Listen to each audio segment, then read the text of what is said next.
নমস্কার বন্ধুরা, কেমন আছেন? আশা করছি সবাই ভালো আছেন আর আমরাও ভালো আছি। আর শীতকাল মানেই তো পিকনিকের প্ল্যান। তো আজকে আমরা বার হয়ে পড়েছি আলিপুরদুয়ারে যাওয়ার উদ্দেশ্যে।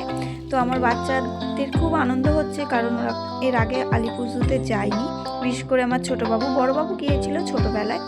তো চলো, আর এই আমরা পৌঁছে গেছি আলিপুরে। তো এখানে এসে আমরা প্রথমে টিকিট কেটে নিয়েছিলাম। টিকিটের চার্জ হচ্ছে, ছোট বাচ্চাদের 5 বছর নিচে বাচ্চাদের টিকিট ছিল 20 টাকা এবং বড়দের টিকিট ছিল 50 টাকা। তো টিকিট কাটার পর আমরা প্রথমে চলে এসেছিলাম বাঘের এখানে। তো বাঘের এখানটা বাঘ দেখার পরে আমরা এই সামনেটাই বসে খাওয়া দাওয়াটা সেরে নিয়েছিলাম, যেহেতু সকাল সকাল বার হয়েছিলাম আর এখন প্রায় 11:30 বাজতে যায়। তো ওই জন্য ওদের খিদেও পেয়ে গেছিলো। তো খাওয়া দাওয়াটা আগে ভাবলাম সেরে নিয়ে এইবারে আমরা পুরো চিড়িয়াখানাটা ঘুরে দেখব। তো বন্ধুরা, খাওয়া দাওয়া কমপ্লিট হয়ে গেছে আর এইবার আমাদের পুরো চিড়িয়াখানাটা ঘুরে দেখার পালা। তো চলেন এই পাখির এখান থেকে শুরু করব। বাঘটা দেখা হয়েছে আর তারপরে এই পাখি দিয়ে শুরু করলাম। এবার আস্তে আস্তে পুরো চিড়িয়াখানাটা প্রত্যেকটা জায়গা ঘুরে দেখবো এবং আপনাদের সাথে শেয়ার করব। তো চলেন, ভিডিওটা স্কিপ না করে পুরোটা দেখতে থাকেন। আশা করছি আপনাদের সবার ভালো লাগবে।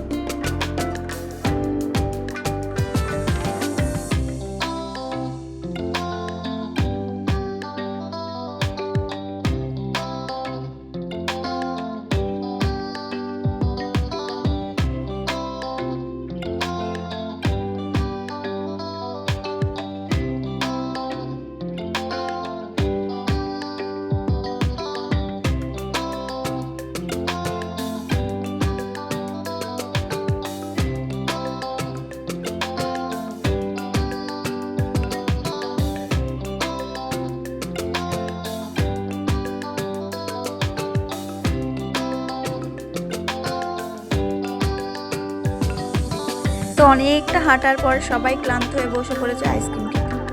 তো আইসক্রিমটা খাওয়া হয়ে গেলে আমরা আবার শুরু করব পরের পশু পাখির দিকে যাওয়ার জন্য।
বন্ধুরা, পুরো চিড়িয়াখানাটা ঘুরে আপনাদের সাথে শেয়ার করলাম। তো কেমন লাগলো ভিডিওটা অবশ্যই জানাবেন। আর যদি আপনারা চিড়িয়াখানায় আসতে চান তো শীতের মরশুমে চলে আসতে পারেন, বৃহস্পতিবার বাদ দিয়ে আসবেন, কারণ বৃহস্পতিবার চিড়িয়াখানা বন্ধ থাকে। তো টাটা।